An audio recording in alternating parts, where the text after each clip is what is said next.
Sunita eliminate ஆனது யாருமே எதிர்பார்க்கல. கேம் எப்படி போயிட்டுருக்கு? ஐயய்யோ! அடுத்தது யாரா இருக்கும்ன்ற மாரி பேசிட்டு இருக்காங்க.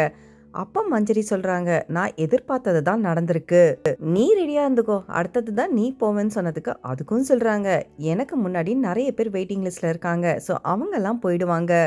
அதுக்கப்புறம் இந்த மொட்டை கடிதாசி லெட்டர் பத்தி பேசிட்டு இருக்காங்க. அதுக்கு தர்ஷிகா சொல்றாங்க, "இன்னைக்கு முத்துக்குமார் என்ன சொன்னான்? கடைசியில அது ஜாக்லின் தான் எழுதியிருக்கா. அத கண்டுபிடிக்காம இவன் பாரு என்ன பத்தி பேசிட்டு இருக்கா. நானா இருந்தா எல்லாமே டைரக்டா சொல்லிடுவேன்." இப்போ முத்துக்குமாருக்கு தெரிஞ்சு போச்சு அது ஜாக்லின் தான் எழுதினது அந்த லெட்டர். அதுக்கப்புறம் சௌந்தர்யாக்கு ஒரு 5 லெட்டர் வந்திருக்கு. அவளை பத்தியுமே நல்லா தெரிஞ்சிருக்கு. விஷால் சௌந்தர்யா பத்தி பேசினது இப்ப வீட்டுக்குள்ள எல்லாருக்குமே தெரிஞ்சு போச்சு. ஆனா என்ன விஷயம் தான் அவங்களால கண்டுபிடிக்க முடியல.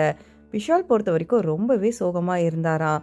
ஆனா அதெல்லாம் மீறி விஷால் இப்போ திருந்திட்டாராம்.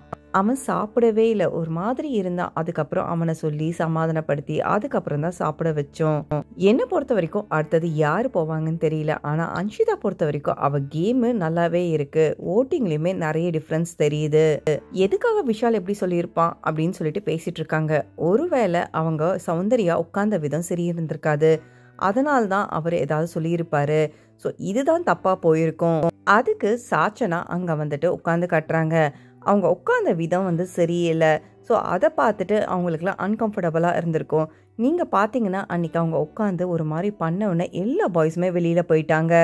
அதுக்கு பவித்ரா சொல்கிறாங்க, ஒருவேளை அன்கம்ஃபர்டபுளாக இருந்தால் அங்கேயே சொல்லியிருக்க வேண்டியதானே. அதுக்கு சாச்சனா சொல்கிறாங்க, அவங்க 2-3 தடவை சொல்லிட்டாங்க சரியா உட்காரு அப்படின்னது. ஆனால் அவங்க கேட்குற மாதிரி இல்லை.